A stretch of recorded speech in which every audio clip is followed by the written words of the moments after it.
There are moments in life when you don't realize you've stepped into something dangerous until you're already in too deep. For me, Jason Reed, 33, freelance data analyst, newly engaged and chronically exhausted, it started with a cheap apartment and the guy who lived on the other side of our paper-thin wall.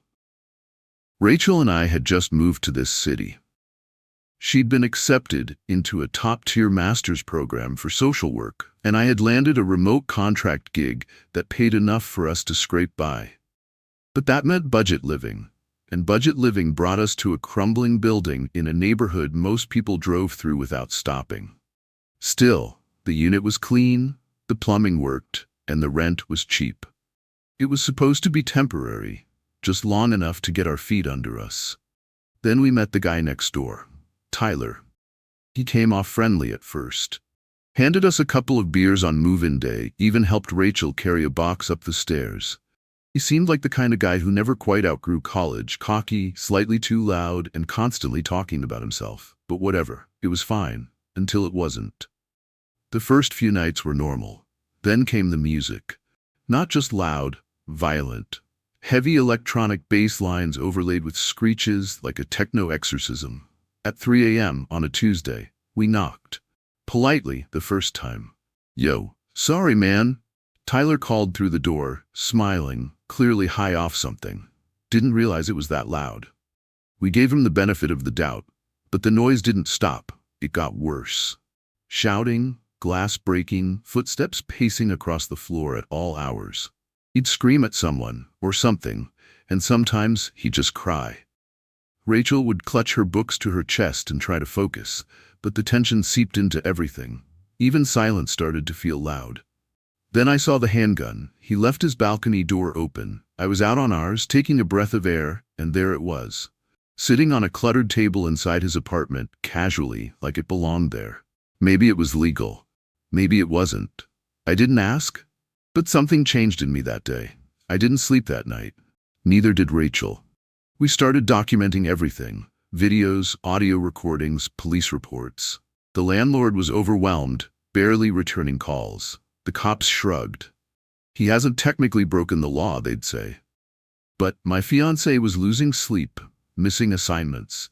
I was behind on deadlines, snapping at people. That apartment was turning into a prison. Then one night, during one of his balcony rants, Tyler went on about how everyone's watching, how his tech was bugged, and how he was going to deal with the rats. That was it. I wasn't going to wait for him to snap. I opened my laptop. Tyler had bragged about his Wi-Fi connected speakers, said he could control everything in his apartment from his phone. Bad move, Tyler. I didn't knock again. I didn't threaten him. I just went to work. And that night, I took back control. One line of code at a time. I used to think revenge had to be loud, dramatic, explosive, the kind of thing that ends in sirens or a broken nose. Turns out, it can be as quiet as a command line.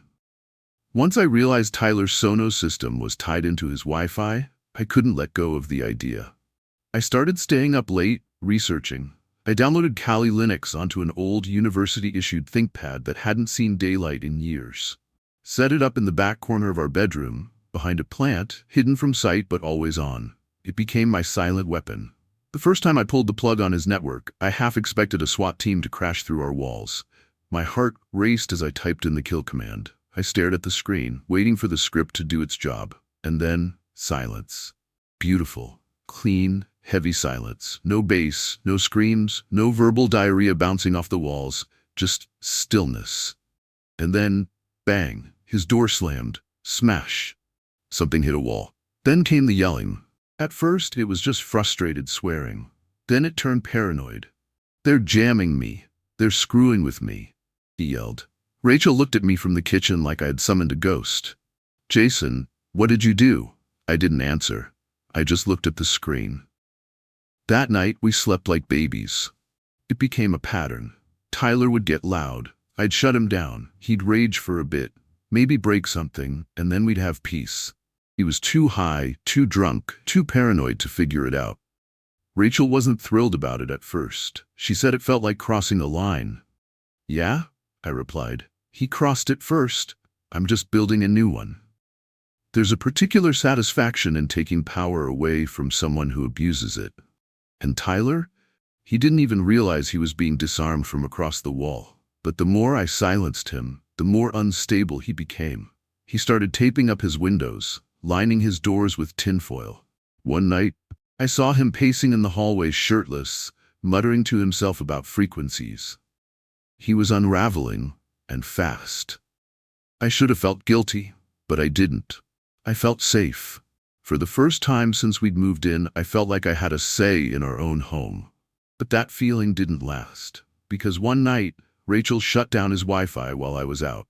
I was walking back from the grocery store when I heard it, screaming loud enough to shake the stairwell. I dropped the bags and ran. Tyler was in full meltdown mode. He'd smashed one of his speakers, his front door was cracked from being kicked in, and he was screaming at no one, accusing the neighbors, the building, even the damn air. We called the cops again, just like always. But this time, something was different. When the officers arrived and heard the name Tyler, they exchanged a look. That look cops give when they've already dealt with someone too many times. "Stay back," one said to me. "We've got it from here." Within minutes, 3 more squad cars pulled up.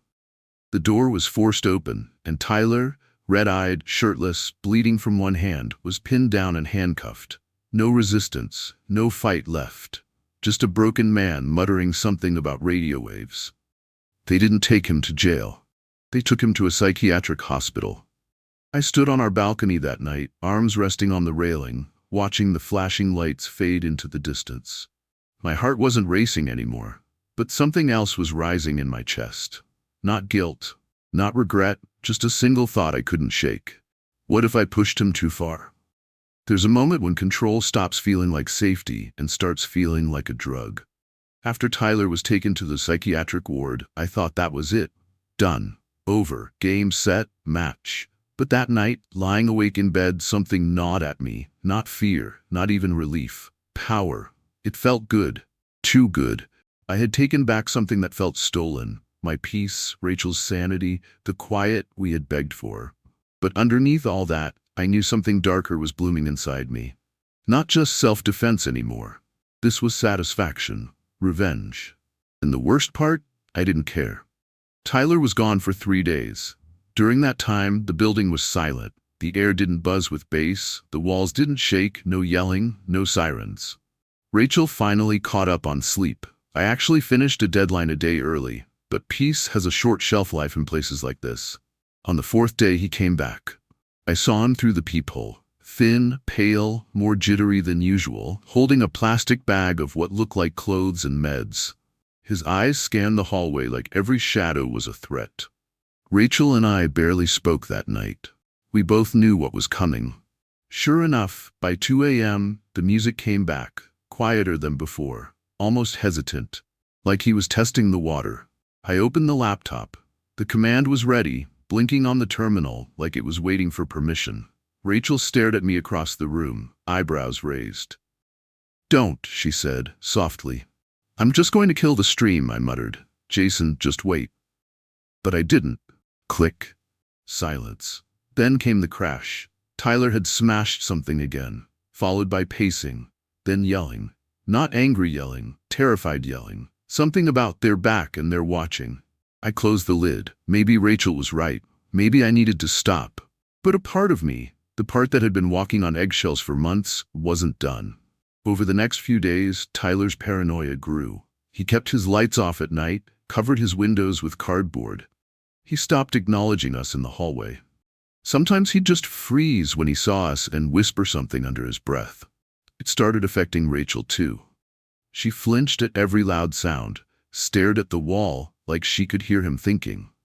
One night she asked me, "Are we helping him, or are we making him worse?" I didn't answer, because deep down I knew the truth. We weren't helping anyone.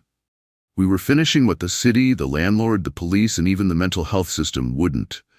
And it felt fair, like some kind of poetic justice. But something else was creeping in now. Consequences. One afternoon, a new neighbor moved in across the hall, a woman in her 50s, nice enough. She asked me casually, Is it true someone here got taken away last week? I just smiled. Yeah, the guy next door. Bit of a breakdown. She nodded, looking over her shoulder. He's been pacing in front of my door, talking to himself. I don't feel safe. That stuck with me. We had taken control of the noise, but now the silence was starting to scare people. One night I stayed up just listening. No laptop, no commands, just listening. And for the first time, I didn't hear chaos. I heard someone crying, not raging, not yelling, just a man, broken and afraid, sobbing alone in the dark. And for the first time, I wondered if my war had turned into something else. Not a defense, but a punishment. And maybe, just maybe, I wasn't the hero of this story anymore. They say once you cross a line, it gets easier the next time. That's a lie. It doesn't get easier. It just gets harder to admit what you've become. I thought the silence would bring peace, that if Tyler's voice disappeared, his madness would too.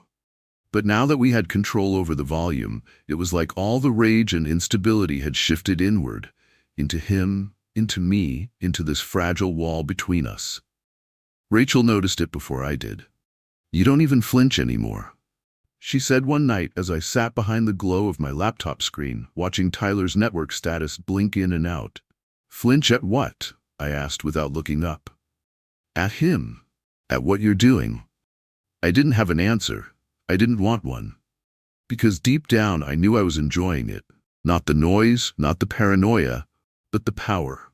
The idea that every time he raised the volume, I could press a button and take it all away. But power comes with pressure, and pressure always finds a way to explode. It started with the hallway lights. One by one, they began to flicker, then burn out. Tyler was unscrewing the bulbs. The building manager replaced them, but they'd be gone the next day. Rachel wouldn't walk to the laundry room alone anymore.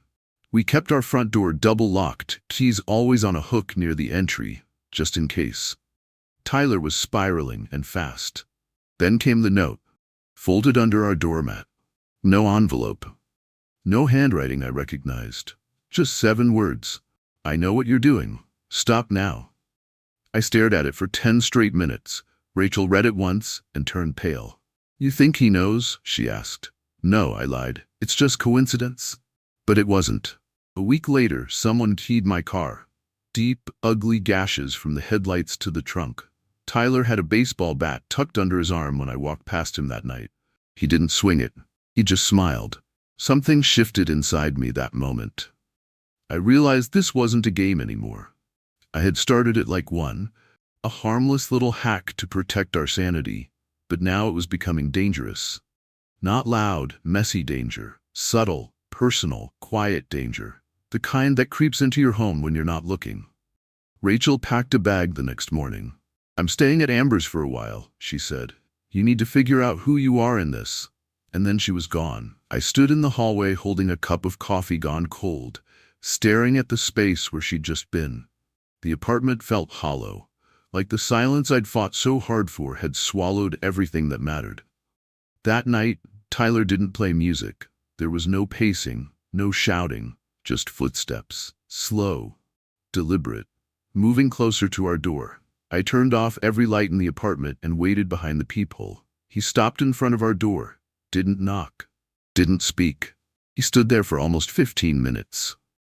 Then he leaned in and whispered, "You don't get to win, man." I didn't sleep that night. The next morning, I opened the laptop, not to shut off his Wi-Fi, not to monitor his movements, but to wipe the whole thing clean. Factory reset, all logs deleted, all scripts erased. I stared at the blinking cursor, fingers hovering over the keys, but I didn't press enter, because for the first time in months, I wasn't sure who the real threat was anymore. The apartment had never felt this quiet. Not even when Tyler was locked away, not even when Rachel was still here. This silence wasn't peace, it was weight. Thick, dense, heavy on the chest. It followed me room to room like a shadow I couldn't outrun. Rachel had been gone for 4 days. She didn't text, I didn't call. Neither of us knew what to say. And honestly, I wasn't sure if I wanted her to come back to this version of me. I'd stopped touching the laptop. I kept it closed like it was radioactive, but I still heard it whispering to me. Not literally, I wasn't crazy. Not yet. But when the sun went down and the world dimmed, my mind started to stir. Tyler's been quiet too. Too quiet. No music, no screaming, no smashed glass, not even pacing. It was like he'd evaporated or was saving up something. I tried to distract myself, clean the kitchen twice, rearrange the bookshelf alphabetically, then by color, then by height. I read the same page of a novel 6 times and didn't absorb a word. Around 1:30 a.m., I heard it. Not noise, movement, scraping, a dull, dragging sound. From the hallway, I stepped into the dark and looked through the peephole. Tyler was there, not facing our door this time, but on the floor, crouched low, doing something. It took me a second to process it. He was spreading something across the threshold of our apartment. A thick white dust. Salt, maybe, or flour, or some other kind of line he didn't want crossed. I opened the door just a crack and whispered, "What the hell are you doing?" He didn't even flinch, just stood up slowly, turned, and looked at me with eyes that had nothing behind them. "You've let them in," he said. "They're inside now." Then he walked away. No yelling, no threats. Just that. I stood there frozen, staring at the mess he left. I didn't clean it up. I just stepped over it and locked the door twice. The next morning, I checked the building's security cam system, the one I helped the landlord set up 2 months ago when Tyler had his first meltdown. The hallway footage was gone, just static. Checked the timestamp, blacked out, only during that 1 hour. Coincidence? Or did he find a way to erase it? That night, I got a message. Not a text, not an email. A printed page slid under the door. No name, no header, just 2 lines, bolded. "I see you. You can't code your way out of this." I stared at the message until the words burned into my brain. My hands trembled, but not from fear. From something worse. Recognition. Tyler knew. Or someone knew. The next few days blurred together. I slept in short bursts, phone clutched in one hand, a hammer in the other. Don't ask why a hammer. It just felt right. I checked the peephole every 10 minutes like I was expecting someone. Rachel still hadn't called, and I didn't blame her. I barely recognized myself in the mirror anymore. One night, I walked to the mirror in the hallway, flipped on the light, and for a second, just one awful second, I thought I saw him behind me. Not Tyler, me, but the version of me from 2 months ago. Calm, confident, smiling. I blinked and he was gone. I leaned on the sink and whispered, "What the hell are you doing, Jason?" The mirror had no answer, only the silence did. And suddenly that silence didn't feel like a victory anymore. It felt like punishment. The human mind isn't built for constant noise or total silence. Either one will crush you if it goes on long enough. I was floating somewhere in between. By the time the 6th week hit, I had memorized every crack in the ceiling, every creak in the floorboards, every time the fridge kicked on, every time my own heart skipped a beat. Tyler hadn't made a sound in days. Not a footstep, not a whisper. It was worse than the screaming, because at least when he screamed, I knew where he was. Now, I had no idea. I stopped checking the hallway, stopped opening the door, stopped shaving. I kept the lights low, windows covered. Not because I was hiding from him, but because I didn't trust myself anymore. Rachel hadn't come back, and I didn't blame her. She left when I still had some humanity left. I don't know what she'd see now if she walked in, a man or a shell. On the 7th night it happened. It started with a knock, soft, deliberate. Then silence. I didn't move. Another knock, louder this time, same rhythm. 1, 2, pause, 1, 2. I walked to the door slowly, hammer in hand, blood cold. I looked through the peephole. No one. I checked the monitor on my laptop. I'd reconnected it days ago just to feel in control again, and watched the feed from the hallway camera. Black. Just static again. I knew what I had to do. I opened the door. Nothing. No note, no Tyler. Just that white powder line across the threshold. Untouched, unbroken. I stepped over it slowly, hammer still raised. My feet echoed down the hallway like I was walking into a tomb. Apartment 204. Tyler's door was cracked open. A low hum came from inside. Not music, not a voice, an electrical buzz. I pushed the door. The smell hit me first. Mildew, rot, wires burnt or burning. Then I saw it. His walls were covered in writing, not paint, carved, scratched into the drywall with something sharp. Symbols, phrases, numbers repeating again and again. The signal is inside. Stop watching. Return to static. Monitors were stacked across the room, old TVs, computer screens, even a baby monitor, all playing something. Nothing. Static. White noise.